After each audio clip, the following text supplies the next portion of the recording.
Baik, Assalamualaikum warahmatullahi wabarakatuh. Perkenalkan, nama saya Nola Putri, NPM 2010-6310-60109. Di sini saya akan menjelaskan tentang hakikat perkembangan. Pengertian.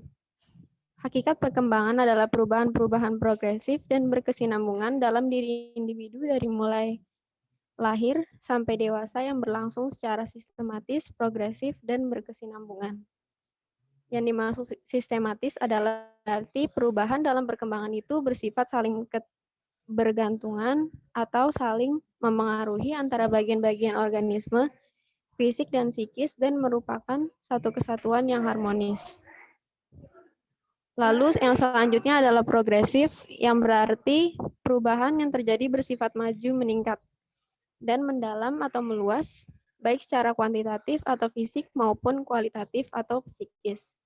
Yang terakhir, berkesinambungan. Berarti perubahan pada bagian atau fungsi organisme itu berlangsung secara beraturan atau berurutan, tidak terjadi secara kebetulan atau loncat-loncat. Selanjutnya ada ciri-cirinya. Yang pertama adalah terjadinya perubahan dalam aspek fisik dan aspek psikis. Selanjutnya, terjadinya perubahan dalam proporsi aspek fisik dan aspek psikis. Ketiga, lenyapnya tanda-tanda yang lama, tanda-tanda fisik, dan tanda-tanda psikis. Dan yang terakhir adalah diperolehnya tanda-tanda yang baru, tanda-tanda fisik, dan tanda-tanda psikis.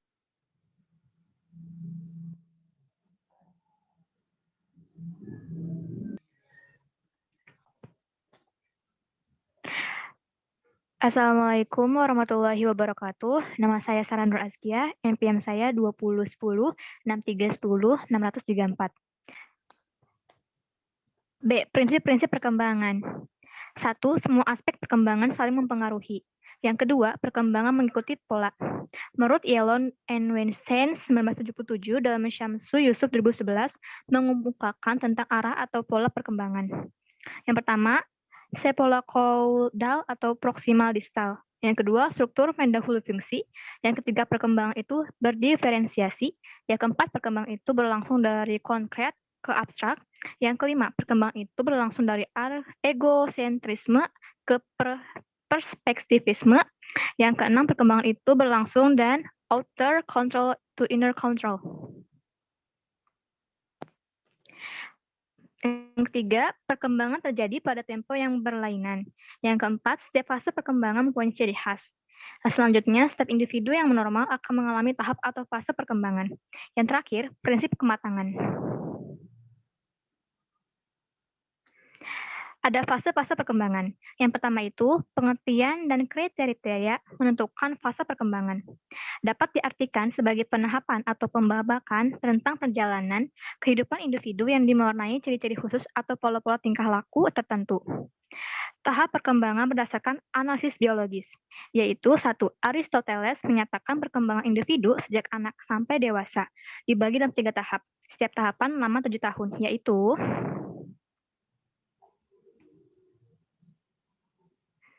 tahap 1 dari 0 sampai 9 tahun. Tahap 2 dari 7 sampai 14 tahun. Tahap 3 dari 14 sampai 21 tahun. 2. Kresmer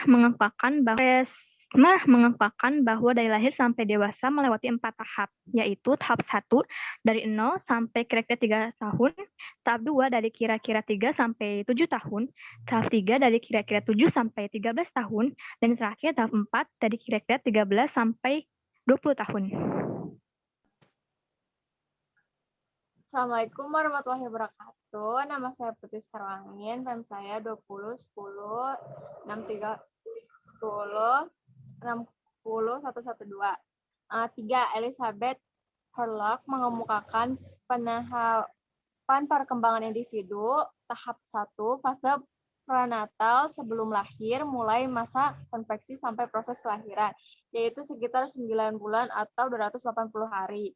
Tahap 2 invasi atau orok mulai dari 10 sampai 14 hari. Tahap 3 babyhood atau baby mulai usia 2 minggu sampai 2 tahun. Tahap keempat childhood kanak-kanak mulai usia 2 tahun sampai masa remaja atau puber. Tahap kelima adolescence atau puberty, mulai usia 11 atau 13 tahun. A. Pre-adolescence pada umumnya wanita usia 11 sampai dengan 13 tahun. B. Early adolescence pada usia 16 sampai dengan 17 tahun. C. Late adolescence pada masa perkembangan yang terakhir. B. Tahap perkembangan berdasarkan eudoksis. Rousseau mengemukakan perkembangan adalah sebagai berikut. Tahap 1, 0 sampai 2 tahun usia asuhan. Tahap 2, 2 sampai dengan 12 tahun masa pendidikan jasmani dan latihan panca indera. Tahap 3, 12 sampai 15 periode pendidikan akal. Tahap 4, 15 sampai 20 tahun periode pendidikan watak akan pendidikan agama.